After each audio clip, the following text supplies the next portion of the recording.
Hello, everyone. Welcome back to National Park After Dark. We are back with it's not Trail Tales today, but regardless, we have a very exciting episode. Yeah, we're switching it up a little bit. This is our first guest and interview that we've done with someone that we, or at least I, have known personally. That's not in true. The past. Al was on the show. Oh, yeah, true. Oh, my God. Sorry, Al. Oh, Al. Al. Sorry. He'd be so sad. Don't tell him. Don't tell him. Sad. Okay, Al, I'm sorry if you ever hear that. But today we have my friend Tyler Ford on the show to talk about his experience with wilderness therapy school and programs out in Utah. So if you listened to our episode on Monday, if you didn't, you should pause and go back and listen to that one because it's going to bring a lot of context to our conversation. But we discussed the Challenger Foundation and the story of Steve Cardizano that was based off of the documentary Hell Camp that's on Netflix right now. So we had a that was one of our longest episodes we've ever done. Mm-hmm. There's a lot to unpack there. And at the end, we were kind of talking about our feelings of where we stood with wilderness therapy programs, both in the past and currently. And Tyler, like I said, is one of my oldest friends. And he had a personal experience with one in the early 2000s when his mom sent him there. He came on to talk to us all about it. So without further ado, let's welcome Tyler. Okay, welcome Tyler Ford. So weird to call you by your full name, but Tyler Ford, welcome to National Park After Dark. Happy to be here. Yeah, we're excited. Danielle just told a really interesting story about a lot of the wilderness therapy camps that are going on. And then she later told me that she had a friend who has actually been to one. So it's good to have you here. We're very intrigued to hear about your experience. Thank you. She actually called, you texted me the documentary, and my mom also did. I'm so excited to talk about your mom. She was like, don't tell anybody about that. I was like, okay, I'm going to go on a podcast with I know. She didn't know that part. But. Oh, no. Okay, well, just before we get into it, just to introduce you a little bit, Tyler is one of my longest and dearest friends. We met at Keene State College in Monadnock Hall, which I think is no longer. I think they just tore that down. Yeah, they've changed that whole college around, so. Yeah. So we lived on the same floor in the dorms our sophomore year.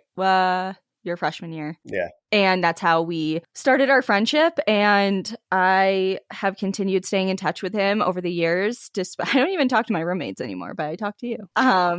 So he's a very good friend. And actually, one of the first memories I have of you is you describing your experience at a wilderness therapy school program. Yeah. And it was like his drinking fact, like 2 truths and a lie type of thing. He's like, I was in a wilderness therapy program. You're like, no way that's true. Yeah. He's like, I survived. And yeah, like he said, as soon as I saw that documentary, I hit play for like 30 seconds, immediately paused it and reached out to him. I'm like, there's no way. Is this what I think it is? And he's like, no, wait. Oh, yeah, it is. So we are really excited to get your views on what happened to you and your experience. So I guess, is there anything you want to tell the people about yourself before we start? You're like, I'm a good kid. I swear to God. No. I'm just knowing you for so long. I never knew that you would be on a podcast in front of people talking. Thank you for saying that, because I don't think people understand that. How brave. No, because you used to hate people, and now you probably still do, but don't at the same time. You used to hate people. I wouldn't so say that I wasn't very nice. I was just very selective. Yes. Which I'm honored to be a part of that. Thank you. It's so funny when you talk to friends and you hear them describe you from the outside. It's like, oh, by the way, you were like this. And it's like, oh, wait a minute. But she never changed, ever. So yes, thank you also for that. He's like, you're my hype man. Okay. Well, thank you for sharing that with everyone. But on to you. So you went to, what year did you go? When did you go to wilderness therapy? It was after high school, 2007. So 3 years after high school, I believe. No, yeah, 2007. So right before college when I met you. So it was a little bit more fresh when I was telling it to you. Yep. But I went there because I was some would say a troubled youth, and got in a lot of trouble, hung out with the wrong people. My parents didn't know what to do. I was pretty much rock bottom at an early age, and my mom, just being over emotionally Italian, decided to send me to this wilderness camp in Utah. What part of Utah were you in? That I do not remember. Huh. And the reason why is because I remember flying there, but a lot of the time I just remember that they strip you from knowing anything. Mm-hmm. So they just like blindly put you in the middle of nowhere, Utah. Yes. And I want to, just for the record, say that it definitely wasn't as extreme as the Challenger Foundation, but you can tell that it's a spinoff. And you see a very similar picture, and you can just tell it's the birthplace of that camp. So. Okay.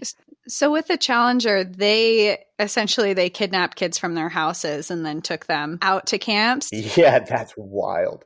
So you didn't experience that with your... No. Did you know you were going? Yes. So my mother told me that I was going to some type of relief camp like this where it was inside.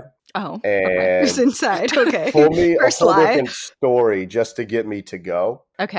And I don't think, to my mom's, I feel bad for my mom feeling bad about it, but she didn't know what was going on. She just thought it was one of these like troubled youth camps where they fix you, right? And instead of me being kidnapped, I flew there. And once I got there, there's like a home base, and that's inside. But what they do is they give you the orange clothing, similar to Holes, if you've ever seen the movie. Yeah. And a white shirt, and that's it, right? And what they do is they put me in a black SUV and they blindfolded me, and they took me. You don't know how long the distance is when you're blindfolded somehow. Obviously, you can't see anything, but they took you and dropped you off in a group that, I'm pretty sure there was a couple groups, but I guess they paired me with a group, and they drop you off and they're already there. And the biggest shock to me is when I first got there, they group you with, I don't think it's like they try to match you with personality or anything, but I was there with drug addicts, very troubled teenagers, and there was even a convict that was there, and they were dirty, they were smelly, and they were very very lightweight. It's thin. Yeah, very thin. Yeah, very thin. And you could tell they've been there for a while. Okay. And so you were flown in from, were you living in DC area when you were flown into Utah? Yeah. Okay. Northern Virginia, right outside. And had you ever had any outdoor experience prior to this, or of this caliber? No. That would have prepared you? Okay. No. Okay. Just wanted to be clear. When they blindfolded you and put you in a black van, did you know that this was happening? Did they explain to you why? Or they explained to me that they were going to blindfold me. What did you feel in that moment when they said that? I've already had my adventure. So to me, that didn't really seem like a big deal at the time. But looking back, it's like they don't want you to know how to get back. Right. Yeah, that's a scary thought. Yeah. They don't want you to know where you are. They don't want you to know how to leave if you need to. Yeah. At the time, I was like, I didn't experience it yet, and I didn't know what it was about. So I just thought that was part of the process, and sure, whatever it was. And when your mom was kind of presenting this to you, did she give you a time frame? Was she like, okay, you're going here for this amount of time? Did you have an expectation as far as how long you were going to be there? I think she said like a couple weeks. Okay. And do you know if she was intentionally, like, I know this was a long time ago and I kind of just like sprung this on you, but do you know if she knew that the information she was getting was accurate and she was just kind of lying to you? Or well, it's hard to say, because I know some of it was lying to get me to go, because I was very rebellious, and I would have said no if she was like, you're going to the desert to get dirty and do stuff like that. Yeah. But I didn't think I think she also lied about the time frame. I don't think she actually was fully informed on that. Okay. And you said after high school. So are you 18 or older at this point? Or are you still... Okay. I'm 19 years old. 19. Okay. Yeah.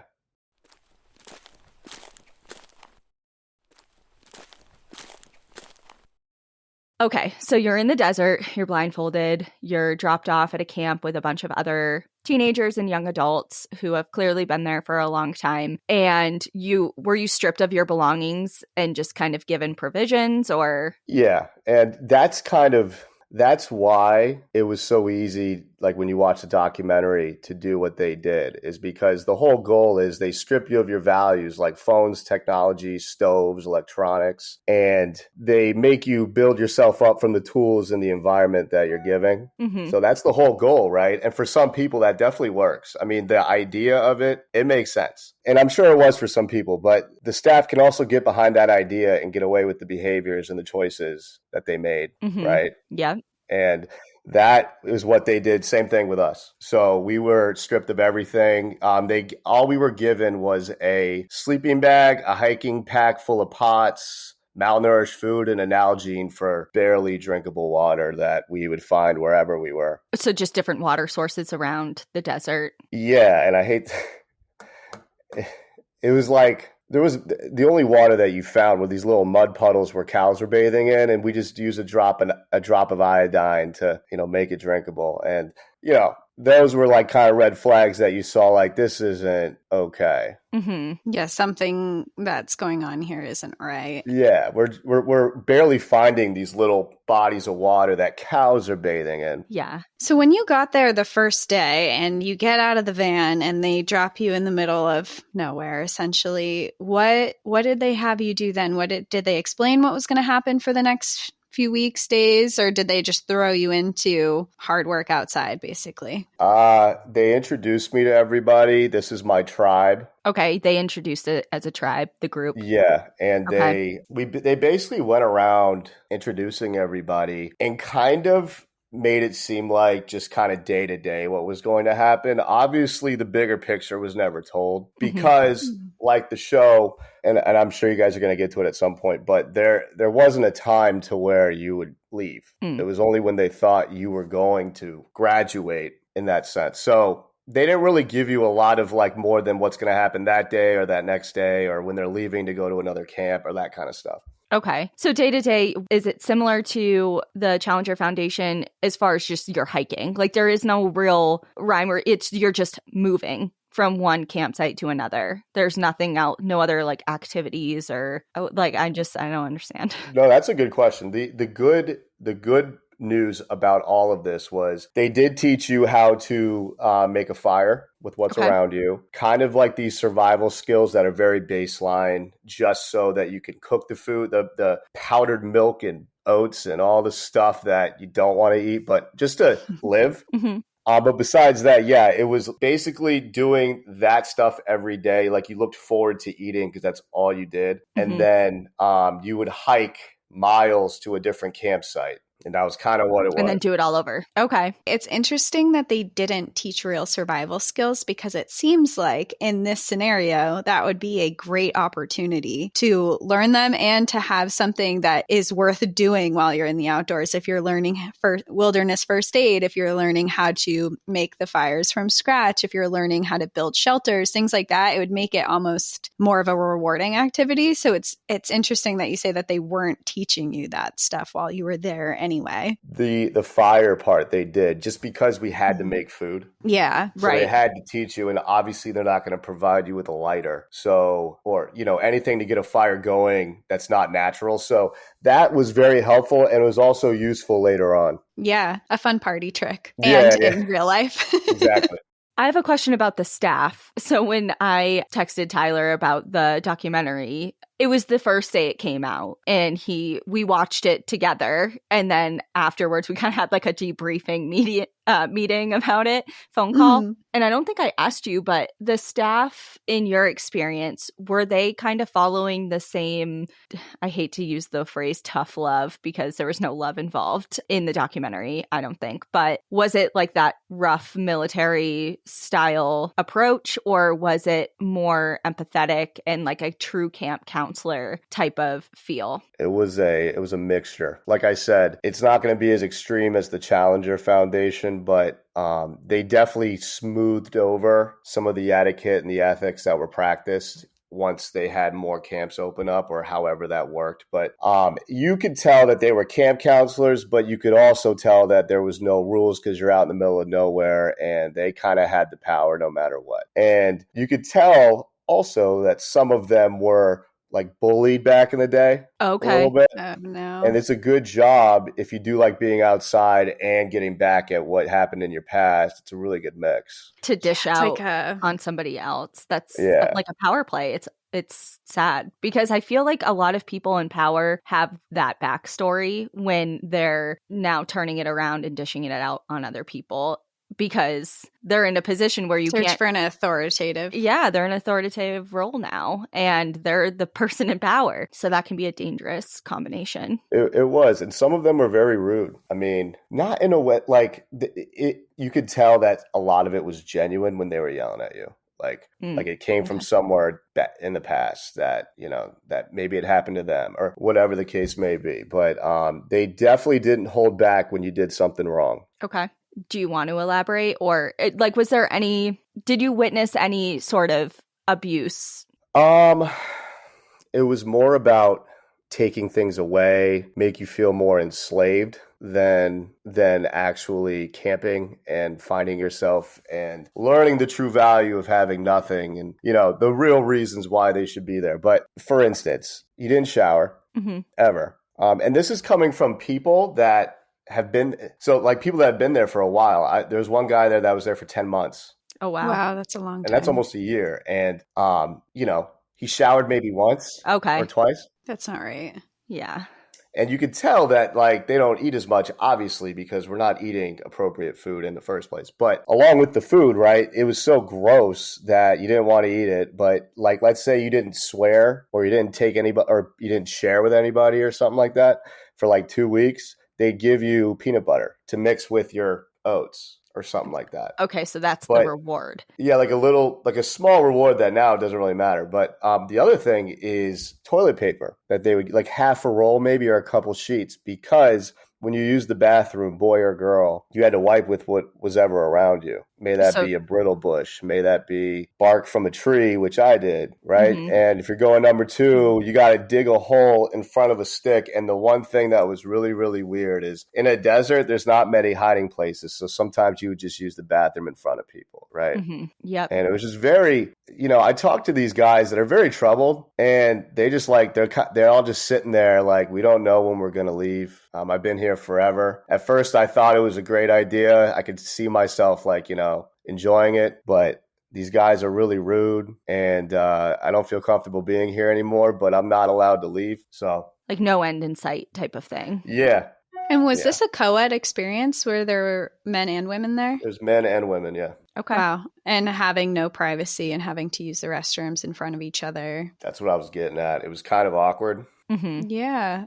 It sounds really awkward, and it sounds like it's kind of a way to bring everyone down a bit, to make people embarrassed. And I got told to shut the fuck up when and we're not allowed to swear, right? And by a counselor, and he saw that I was sharing my food with somebody, and he took away my food. Why didn't they want you sharing your food? I don't know. Well, that's Maybe. So when I was just telling Cassie the story, and I kind of shared that tidbit about how that was also some weird rule in the documentary. And she made the point, which is so valid. It's like, okay, wouldn't you think that that would be rewarded if you're sharing food with someone, you're showing compassion, empathy, you're strengthening bonds and whatever. Like that's something to be admired. Yeah. And that's, as like for a group that is dubbing themselves a tribe, you know, tribes are all about supporting one another, and to be punished for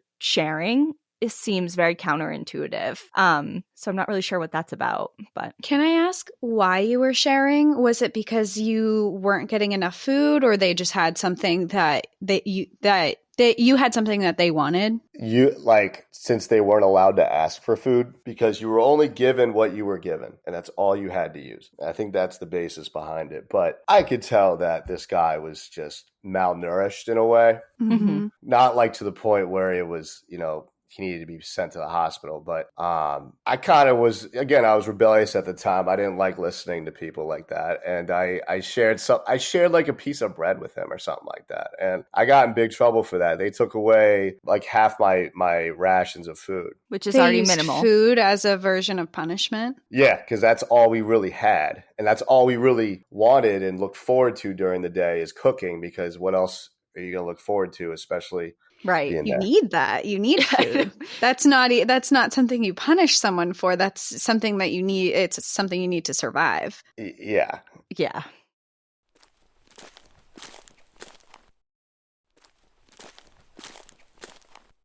Okay, so you're there, you're talking to other people who have been there. You're like, okay, this guy's been here for 10 months. Everyone else isn't really looking good. And you're going through this experience. And what I know, but what decision did you make? Oh, I was like, I think that was like day one. I think when I got there, I was like, I'm out. Like this is peace not for out. me. Yeah. The immediate, basically when the blindfolds came off and I saw what was happening, I think I saw the movie Holes like not too long ago. Okay. And they were all dressed in orange and they were just looking like the way they were looking. And I immediately thought, Mom, how could you do this to me? Very interesting. Because Yes. I was like, I thought she knew about all of this and she just didn't want to tell me. Mm-hmm. And I started figuring out that people weren't leaving. When it all switched is when and I was like, I'm leaving no matter what. Is when I found out that there's no timeline to when you graduate or when you leave. When did you figure that out? How long had you been there? I asked them. They didn't. The counselors or whatever they're called, they didn't tell me. It was the guys that were there. They were like, and we were in a part of Utah where it can snow. Right. Like Yeah. winter can set in and you don't have a tent. And these guys had been there for almost a year. So they've experienced all seasons. They experienced all of it. And you're like, I'm not doing it. Yeah. And you could tell they were damaged just from like kind of like hopelessness. But again, before that, they were hopeless as well. So it was like nothing new to them, but worse. Just broken. It's like a bad situation to another bad situation. Yeah, and you know, just the look in their eyes. I'm like, I wasn't necessarily like, I'm gonna get all of us out of here and work. No, but I was like, I'm out. You're like, Yeah. I'm not doing this, and I'll do whatever it takes. Okay. So once you made that decision, how did you execute that? All I remember, it was a long time ago, but know. all I remember was it's like midday. No. It was like beginning of the day. I told one of the counselors. One of them was really cool, right? But he was quiet. He wasn't like yelling at people. He's off to the side. You know, I told him, I'm like, I'm leaving, like right now. There was a lot of back and forth with some of them. I'm like, nope. And I took the dude's walkie-talkie and I just started walking. And at first they started walking towards me and I had my backpack. I had everything I needed, right? Mm-hmm. And which is about 40 to 60 pounds if you're accounting for everything that's in there.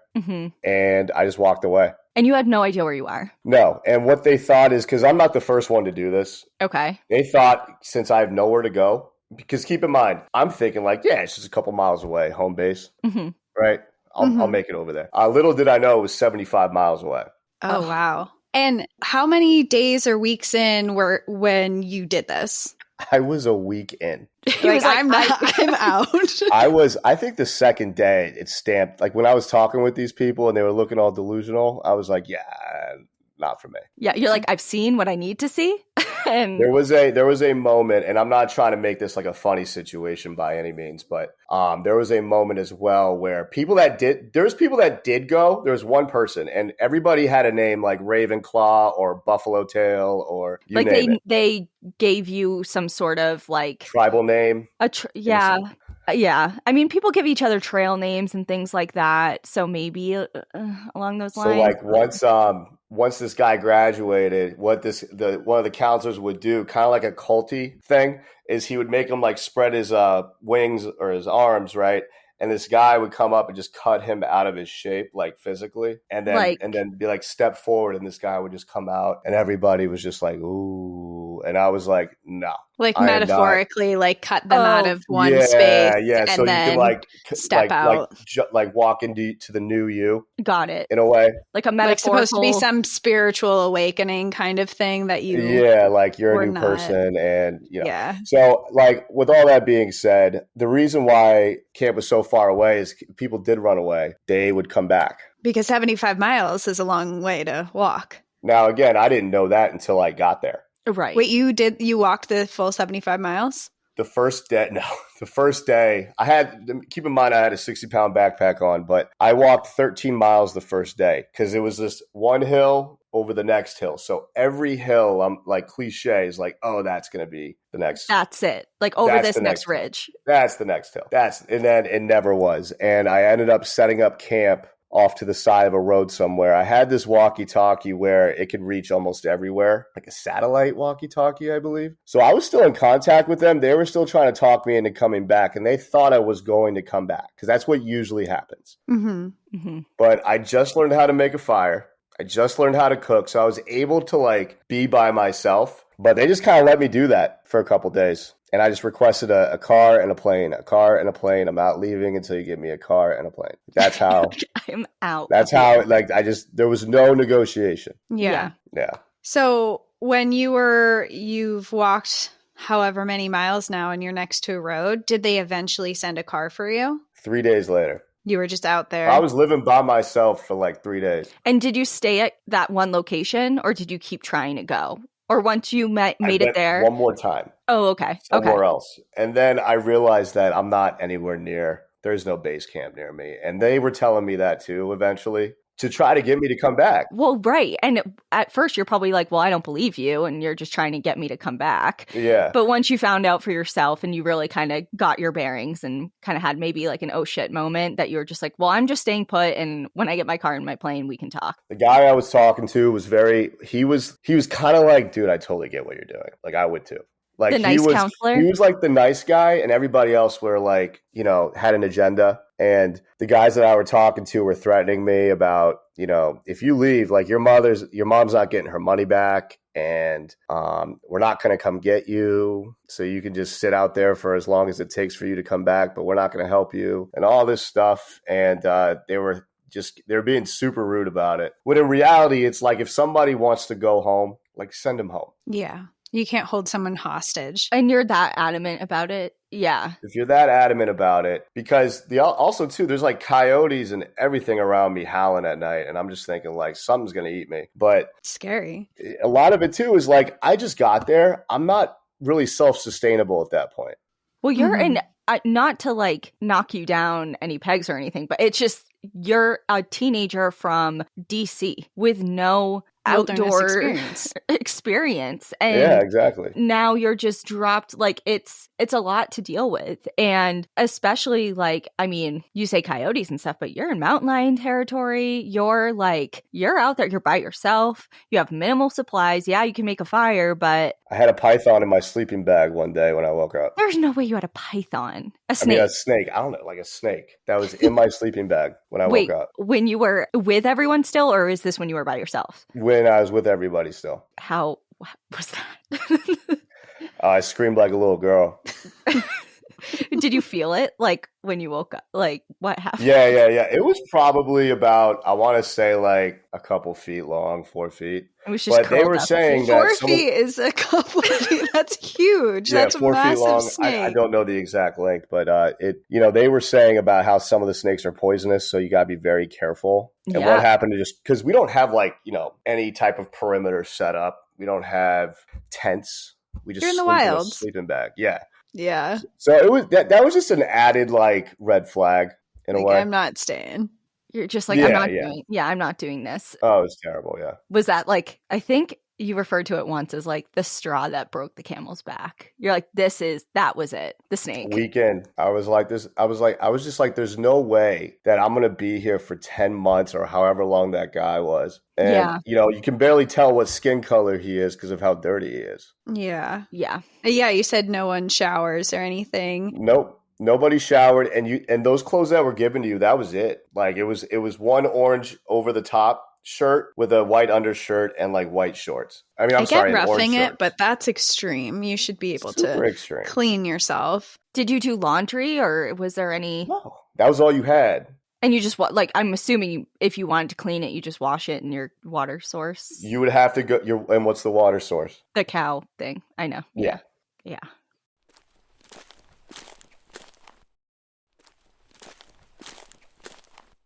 So while you were out and after you left and you were sitting around for 3 days and they're talking to you over the walkie-talkies and they're trying to convince you to come back, was there any moment where you were questioning that you made the right choice to leave, or were you just adamant to go?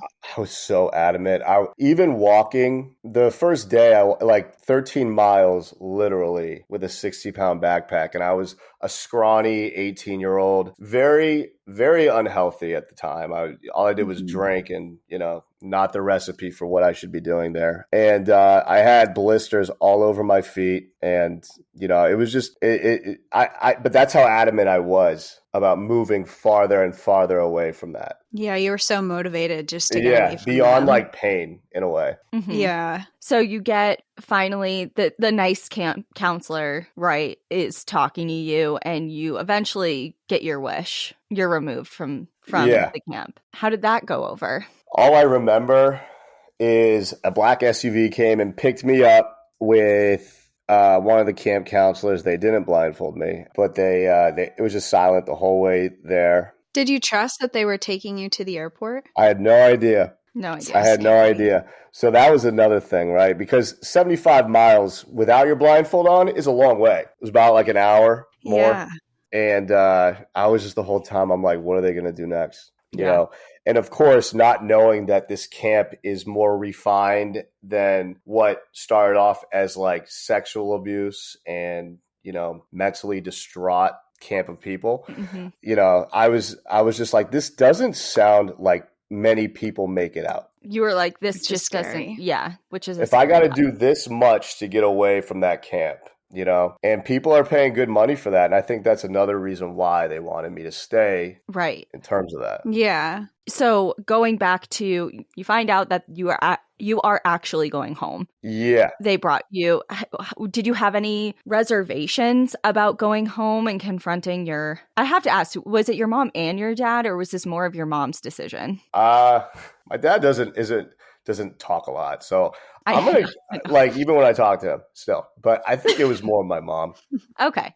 So going back, did you have any reluctance or reservations about like walking through the door and being like, I've arrived? Did you give her a heads up, or? And just to preface, my mom is the best thing in the world. You know what I mean? She made one silly mistake, but she's always been there for me. So this isn't like a pattern of bad choices that my mom did, but I was so mad at her. And even my grandmother, my nanny, who, if you're Italian, is the dawn of the family, right? Mm-hmm. Like, crucified my mother for sending me there. I was not happy and was like, you got to get him out of there right now. Like, why would you send him to a camp like that? He's just a teenager, kind of like, he's going to get better kind of deal. But yeah, so me and my parents didn't get along after that for quite some time. I actually got kicked out as soon as I came back because she still didn't know how weird it was. Yeah. Well, I imagine, and we talked about this a lot before you came on when Danielle was telling the story, but these places are advertised so well to parents. And I think every parent that sends their child to something like this goes in with the best intentions. They see, you said you were struggling, you were really low in life at the time, and I'm sure your mother obviously saw that and found a program that she thought would help. And then, of course, it turned out not to be that way, which I don't think is her fault. But I imagine as coming home, the tensions between you guys, you just went through this horribly traumatic experience. She just spent a lot of money to try and help you. I imagine coming home to that would be very rough. Even before I came home, I was in the airport, which, by the way, my flight got canceled. I had to sleep at the airport. But oh no. You're like, I just want to go home. She basically said that you're out the door when you get here. Because in her mind, I quit. Mm-hmm. I gave up. I didn't try to challenge myself to this whole thing. And, it was my fault not the point in hand of what kind of camp it is. Mm-hmm. Right. She didn't know any of that too. It's not like you said, like really good marketing. And even on the phone, I bet they were still maintaining some type of facade. I'm sure.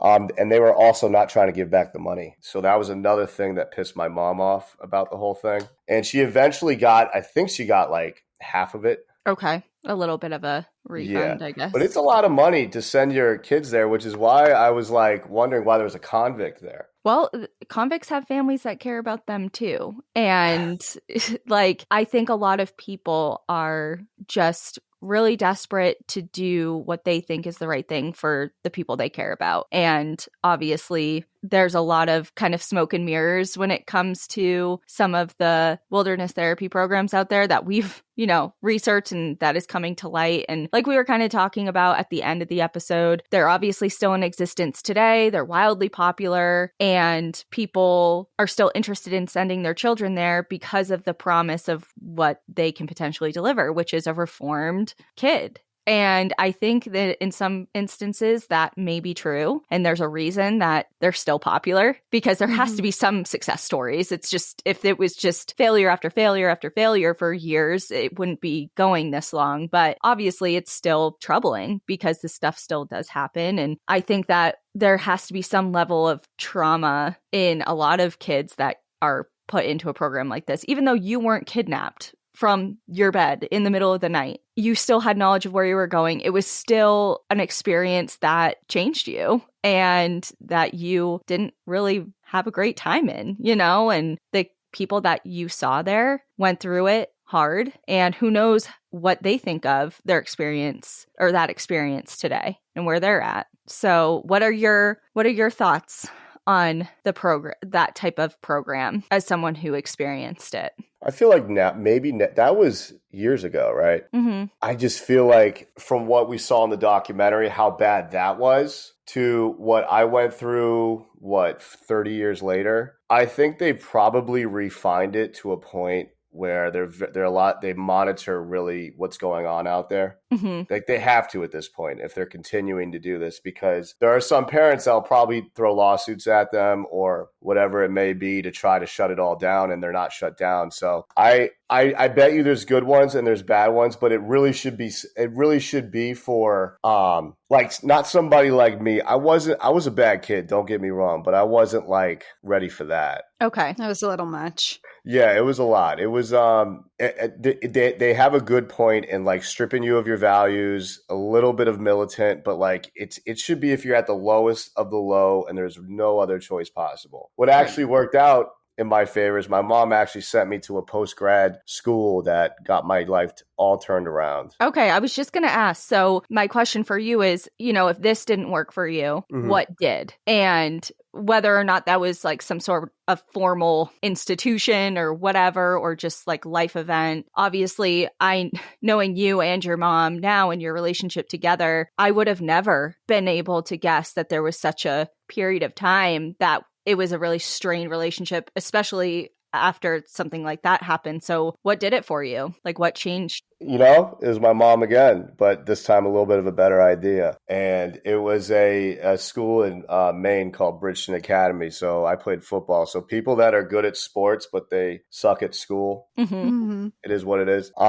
They go there for like a 5th year. Okay. And what it is, it's an all-guys school, and you're in the middle of nowhere, Maine, where similar to Utah, but you have structure, you have facilities, you have food, you have education. It's a lot more structure. And I think the biggest thing that turned my life around was that type of discipline. So you have no distractions, women, no offense, but like all of those distractions, right? For a whole year, I just put my head to the books, went to the gym, ate. I did it all in a routinely manner. And I developed this like discipline to like keep doing that. And that I think is really what it is when you're at that age. It's like the discipline and the routine to kind of make yourself a better person. You don't necessarily need to get stripped of your values, because the problem with that is when these guys graduate and they get cut out of their shape and they're, whatever, like they're a different person, they're going to come back to this world. Right. Well, that's not preparing them for real life. And then it's going to happen again.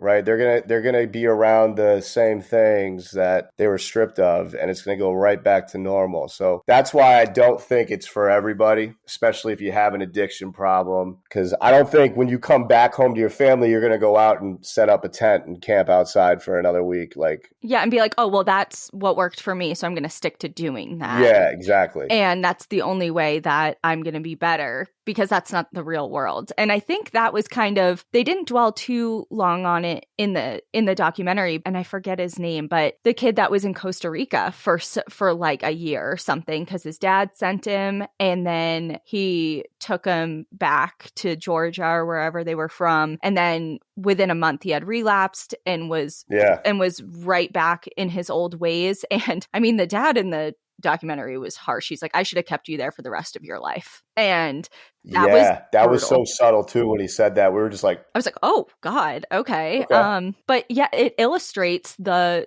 point that you're making, that if you are someone that happens to do quote unquote well in the wilderness environment, in that type of strict regimented, if you happen to be one of those people who actually thrive there, and then you're just immediately dropped back into the real world with all of your old temptations, ways, patterns, group of people, you don't have that structure anymore. What are you going to do? It takes a really resilient and hard, minded person to make all of those changes. And if you're a kid, if you're 17 years old and you're like, okay, well, I just did that for 6 months and now that's over, so I'm going to go back here. There's no ease. There's no like halfway house to put it in those types of terms. Like, I feel like Bridgeton Academy, is that what it? Yeah. I almost said Bridgerton, but Good Bridgeton show. Academy, it is a good show. But I feel that is what a lot of people need, because it's a mixture of both worlds. Yeah, I think you made a good point to talking about structure and discipline. And I think that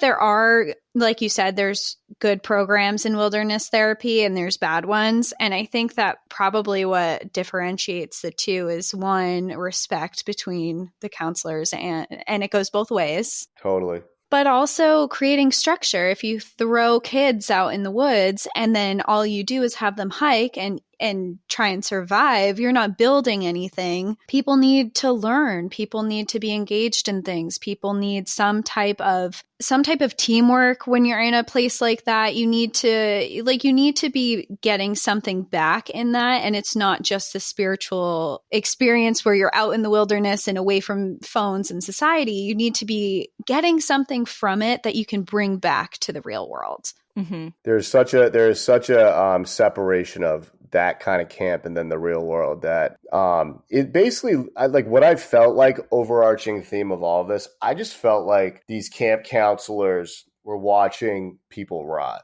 That's not right. That's basically what it looked like. Yeah. Because, these guys, some of the I guess the camp counselors will be out with them, but they can leave and come back. We obviously can't. Refresh. They have shifts. Go take a shower. Yeah. So these guys come back all fine and all that. But I guess that's the point. In we don't deserve that. They do, in a sense. But yeah, I think more so what I continue to do with my life is the same things I learned in Bridgeton. And that's why I think it's more of an investment to keep them somewhat connected to the real world and technology, but also let them know that without structure and discipline, if you're just going to try and wing everything from here on out, you're going to have a really, really hard time figuring out what you want to do, how you're going to be, knowing yourself, which is really important nowadays. All of that is more important through education and structured walls than being out in the middle of nowhere and just kind of rotting away with malnourished food and puddle water and no toiletries. You need water and you need food, and you can't use food as a punishment for people. That's just inhumane. It's not teaching someone anything. Yeah. And you were only in Bridgerton for a year. Did I say Bridgerton again? Jesus. Yeah. But the academy. I'm just going to call it the academy. For a year, right? Yeah, 1 year. Okay. So, and that's I feel like a good amount of time. I mean, I don't know anything about it more than what you're explaining, but there's at least a timeline that you can be like, in 1 year, I am leaving here. Whether I love it or I hate it, it has an end. I gave my mom a lot of shit for that too, because, she was like, there's going to be no women there. I'm like, what? So I'm going to be with all guys for a year in a school in Maine. I didn't even know Maine existed until she told me about it. So it was definitely still an adjustment. But like about a month in, I still have really good friends from there that I still keep in contact with. And we always pushed each other. And, the good news about a school like that, hopefully like I should be like their sponsor, but the good news about that too is all the credits you get there transfer into college. Okay. So it's not wasted time. It's like going towards your future education goals at the same time. It allowed me to get into college because I graduated high school with it's embarrassing, but like a 2.0 GPA around that. And I graduated Bridgeton with a 3.5. So it's clearly a better environment for you all around. And I still use all of the things I learned from there today, and it's all simple. Well, how we just explained it. And I think that is a good way if your kid is having problems adjusting in their teenage years and they're rebellious and things like that. I don't think it's like bad to send them away if you don't know what to do, but you just have to know where you're sending them. Yeah. Were you nervous when you found out you're going to this new place in Maine? Were you afraid it was going to be like Utah? I thought I was going to, no, I thought it was funny because it was like 2 years after that. But no, it was kind of like a mutual agreement. Like I needed to get out of DC. I got myself into a lot of trouble with the law and like all these things that like, I'm just going to sit here and rot. Even when I went to Keene State and that's where I met Danielle in New Hampshire. Again, another place I didn't even know was part of a map. It is not far from DC. I know, right? And like anything up north, I just had no idea. But even then, I graduated from Keene, and as soon as I got home, my mom was like, "You got a month to move out." And I'm just like, "I love you too." Like, shit. So I moved back to Boston, and again, the whole point of this is like being sent away sometimes isn't a bad thing because being in Boston, my life has changed completely than it would have if I was in DC.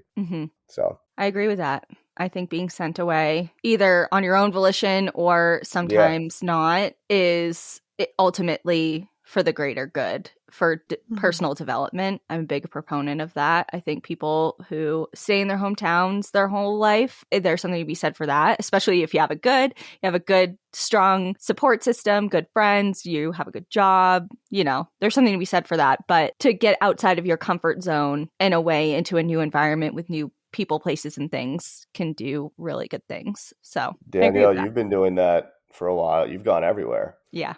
She's beep-bopping around the country. Definitely attest to that. Yeah. I should be the spokesperson for that. Yeah, exactly. Yeah. That came from the heart. It did. Yeah. Cool. So I guess before we wrap this up, my last question I have is, do you know if this place in Utah is still in operation today? Oh, man. So you want something like really funny? I hope my mom does see this, actually. She won't tell me the name. Oh, she won't. She doesn't want you to know. Yeah. Because I asked him. I'm like, Mom, you are 69 years old. You are acting like you are 13. Give it to me. Well, so when we were talking about it, like I said, it was 30 seconds into the documentary. I didn't know it was from the 80s and 90s. The Challenger thing. It just sounded so familiar. I reached out to Tyler immediately and was like, was this the program? And then afterwards, obviously, it comes to light that it was a different version, etc. And we were trying to investigate what it was. Like we were on Google. He's like, it was like a red something. Like red was in the name, and it was in Utah. So like we're trying to like. What was super like just weird was they had a brochure in the documentary where it had like the red wagons and stuff like that. And the website that mine was the same kind of layout, and it had the red wagon too. Oh, interesting. And it had like, because what it was, I think it was like all their stuff, they put it in this red wagon and they wheel it to wherever they're going next. We never used that, but that was part of the, what was on the brochure or on the website. And they made it look like, very glittery and not what it was. Very deceiving. All advertising. Yeah. Power of advertising. Yeah. So we were trying to like internet sleuth our way into seeing if where this thing was, if it was still in existence, but I don't think we've come to the conclusion. It's interesting your mom won't tell you. Yeah. That makes me feel like there's something happened with that place, or that she won't tell you the name. Right? Trust me, I have all these ideas and I want to talk to her after this. I'm not going to tell her I did a podcast about all this, or I might. I just might. I think you should. You've done nothing but praise your mom. Yeah. Yeah, I know. And that's why she didn't want me telling people, because she was such a good mother, except that year of 2007. And Well, I mean, even in that moment, it sounds like her intentions behind it. And like we talked about before, everyone was swindled into this. There's really great advertisements. It's advertising helping your children, which every mother wants to do. Even at the end of the day, even though it turned out it was a really bad decision on her part, I think sounds like her intentions were very good. Oh, they were like basically like, this will straighten them out. This will be good. And you know what? Wherever place this is, if they're still open today, they probably turned it all around. And I hope so. I would hope so too, because I know for sure that any challenge to me, I'm not going to like walk away from. And I walked away from that for a very fine reason. And I know that's not how an operation like that should be conducted in any way. Yeah. So. I mean, it sounds like, I don't know if I would have been that brave or hardy to leave the way that you did, but I certainly think it's warranted the way that you did. Apparently, I was the first person to ever escape. Wow. Yeah. What should we title this episode? I Escaped a Wilderness Survival. I'm serious. I survived. So the cool guy, I wish I knew his name. The cool counselor, he was telling me that. He was like, you're the first guy to actually escape. Most people will like try to go far as they can and come back like the same day. That's like impressive and scary at the same time, because it just shows how I'm so curious, because the world is so small and our audience reaches across the United States primarily. Yeah. If anyone who's listening right now knows exactly where we're talking about, I bet you they do. Yeah. So maybe we'll find the name for you. Yeah. I'll let you know. Yeah. Didn't we look up one, D, called like Red Cliff or something like that? Red. Yeah. Because we thought that there was red in the title. So I typed in Red, Utah Wilderness Therapy Programs or Outdoor School. And one came up that was like Red Cliff or Red Sandstone or something like that. And it looked the it's like right on par with everything we were talking about. And I forwarded it to him. He's like, no, I don't think that's it. But I don't know. Regardless, we're going to find out. We're going to find this for you. And by we mean our audience. We're not going to do anything. No, yeah. You guys don't need to. We've done enough. Okay. You've done enough. Well, thank you so much for joining us and telling us your story today. Yeah, no problem. I'm super proud of how far you guys have come. Thank you. Appreciate that. All right. Well, I guess that's it. Do you have any final questions or anything you want to leave anybody with? Don't go to Utah. Have you been back to Utah since? No, I don't. I just feel like Utah is a strange place. Yeah. Okay. We're going to leave now because we like Utah. Okay. We do like Utah, but I do agree it's a strange place. Okay. We'll see you guys next time. In the meantime, enjoy the view. But watch your back. Bye. Bye.